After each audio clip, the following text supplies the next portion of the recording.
揾緊大阪酒店嘅你，今次我開箱3間大阪酒店，一間伏到爆炸啦，點樣可以避雷？一間 CP 值勁高，一間近機場Outlet。而家大阪世博嘅關係呢，而家大阪嘅酒店超貴啊！我哋今次呢住嘅酒店喺邊度呢？住新大阪同埋北冰，仲有住埋機場嗰邊嘅酒店。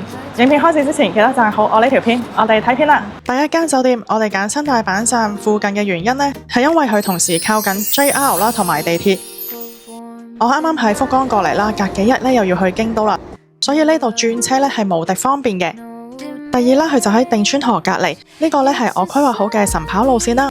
我嘅計劃咧本來係超完美嘅。呢一棟就係我哋喺新大阪住嘅酒店，隔離咧係一個停車場位嚟嘅。我哋今次揀咗大阪會議中心酒店，我哋見到咧呢度嘅主要住客咧通常都係一啲日本公幹嘅出差人士。一入到嚟大堂呢，感覺幾好，同埋呢都幾新淨。但係陣間一上到房呢，感覺就伏到爆啦。睇埋落去啦，呢度呢有一啲 DHC 嘅護膚品啦，係俾客人拎嘅，仲有一啲日常嘅用品。究竟有幾伏呢？一入到嚟呢，其實間房都幾窄下嘅，已經係一眼睇晒啦。我哋 book 咗2人房呢，雙人床嚟嘅，但係俾得1號嘅枕頭啦。第一晚呢，我瞓咗個軟枕頭，瞓到第二朝呢條頸都好痛啊。酒店咧會提供2套毛巾同睡衣嘅，但係後尾我發現咧毛巾底下紮住咗表面嘅被鋪咧係有污漬嘅。後尾瞓落床先發現原來佢有一張白色嘅床鋪咁嘅物體啦，係隔住咗張被鋪嘅。我相信張被鋪係冇更換過嘅，同埋我再睇清楚啲咧，成張被鋪嘅表面咧都有啲啡色嘅污漬，有啲恐怖，太嘔心啦，所以唔會影出嚟。當時我喺旅遊網站訂房嘅時候咧，見到房間咧都算四正正啦，點知現實同圖片有咁大嘅分別㗎？下次 book 房之前咧，真係要睇下 Google 嘅評論啦。有人話間房張被上邊有一啲好核突嘅血跡啊，真係 OMG 啊！紙巾頭先唔小心，原來佢係爛嘅，跌咗落地下。好彩唔小心跌咗落地咋，你睇下呢盒紙巾下邊嗰個底勁污糟啊！就算第二日整翻好，我都唔敢用。空氣清新機，我完全唔敢開啦，我驚會噴出好多灰塵啊！房間嘅設備同浴室咧就普通啦。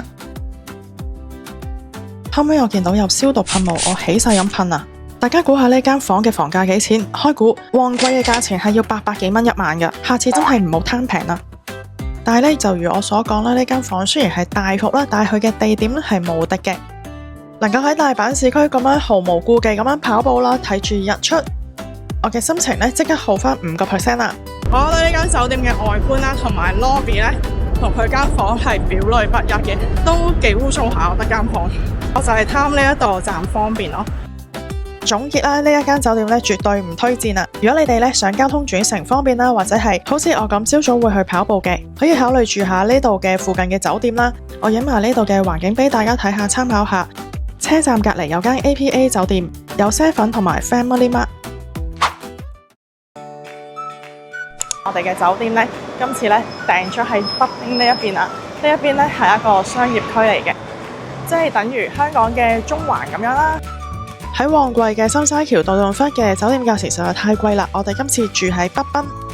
第二間酒店呢，我哋揀咗住呢一間 Forza 大阪北濱酒店。呢一間酒店嘅門口位置呢，好多樹遮住咗啦。我哋開頭呢唔係好揾到呢個門口。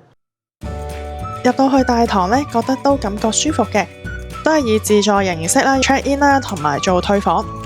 呢間嘅酒店大堂呢，有咖啡機啦，同埋有一啲水提供嘅。我哋朝頭早呢，都落嚟呢飲杯嘢飲先。入口嘅位置呢，有一啲牙膏、牙刷啦、生活用品同埋啲茶包拎嘅。一入嚟呢一間房都幾新淨，呢一間房。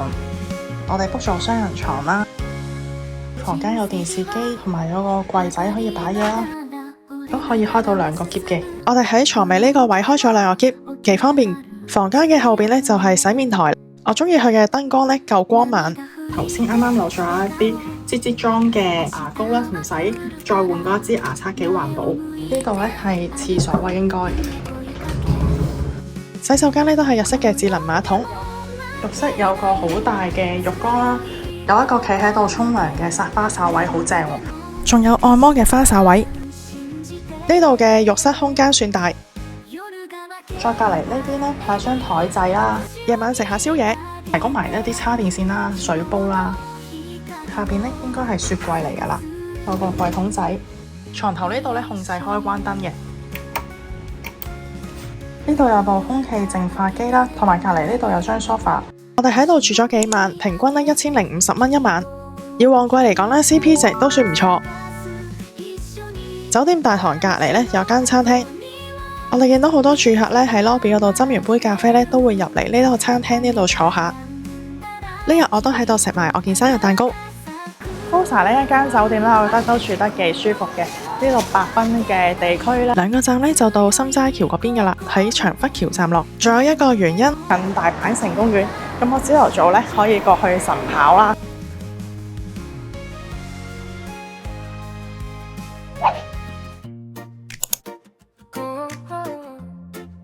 而家咧，我哋嚟到大阪嘅第3間酒店啦。呢一度咧係機場隔離嘅 OMO 關西機場星野集團嘅酒店嚟嘅。因為呢間酒店咧好近歐力啊，我想咧聽日臨上機之前咧去歐力血拼啊，所以咧我今晚專登咧 book 咗呢一間酒店。睇過咧呢間酒店今日房都係 full booking 嘅。一踏入酒店嘅大門咧，哇！眼前豁然開朗啦！呢間酒店嘅大堂都超級寬敞嘅。呢度入住啦，同埋退房咧都係以自助形式，用呢部平板咧嚟做一個自助登記。一擰轉頭咧就見到一個紀念品嘅櫃啦，擺滿咗酒店限定嘅精品，有迷你飛機鎖匙扣啦、型格嘅行李牌，仲有酒店限定嘅醬油啊，帶返屋企煮飯都多咗份回憶啊！酒店隔籬咧有一間 Lawson 啦，24小時咧任你掃貨啊！好啦，講咗咁耐，我哋入房間睇下。推開房門，成間房一眼睇晒噶啦。臨踏入房間之前啦，我哋見到拖鞋隔籬有塊牌啦，提醒住客咧換咗拖鞋先踏入房間。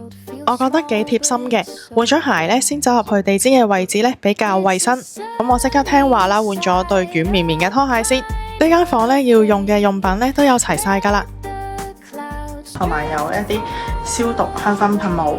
洗手間咧就普通啦，佢唔係乾濕分嚟嘅。呢個位置咧，我哋開到2個篋，酒店咧會提供2個籃啦，係俾我哋拎去浴場浸浴嘅。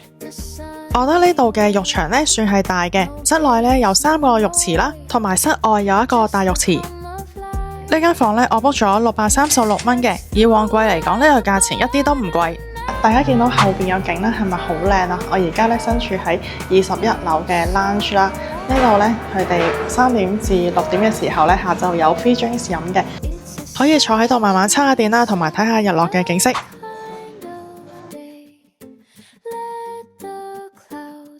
我而家上咗嚟天台嘅位置啦，呢度咧係一間天台嘅露天酒吧嚟噶。呢間吧主要飲啤酒，我覺得呢度環境幾舒服。我哋下晝嘅時候咧可以望到夕陽啦，畫面真係靚到喊啊！到咗夜晚呢，見到摩天輪嘅5彩燈光咧閃閃發光，都幾浪漫噶。到咗第二日呢，我哋要去歐力血拼，我哋將行李咧寄存咗酒店嘅 locker 房啦。呢度以自助形式咧自己鎖篋啦，都幾多 locker 嘅位。做個小總結，呢度交通咧都算方便，距離全佐野站咧5分鐘嘅路程，附近有個細商場啦，同埋有歐力，搭一個站可以到關西機場。由酒店行返出嚟咧，呢度有個商場啦，300 yen 咧可以嚟呢度寄存行李再血拼。隔離咧都有 locker 嘅，但係咧我哋撳過咧睇唔到個價錢。寄存行李咧300 yen 抵啲。上次我喺歐力條片咧都有介紹過臨空遊樂城，穿過商場咧會到臨空遊樂城，嗰度有一個 food court 啦，同埋有大喜水產回轉壽司店。今次介紹咗3間大阪嘅酒店，希望幫大家揾到啱嘅酒店啦。你哋有冇試過中伏酒店？記得留言話我知。今次嘅大阪之旅咧差唔多到呢度啦，下一集我哋一齊去京都。去咗南山食咗一個超靚景嘅餐廳，記得訂閱我嘅頻道，開埋鐘仔，下次出新影片嘅時候就會收到通知。如果大家咧中意我嘅分享咧，記得讚好呢條片啦。我哋下次見啦，拜拜。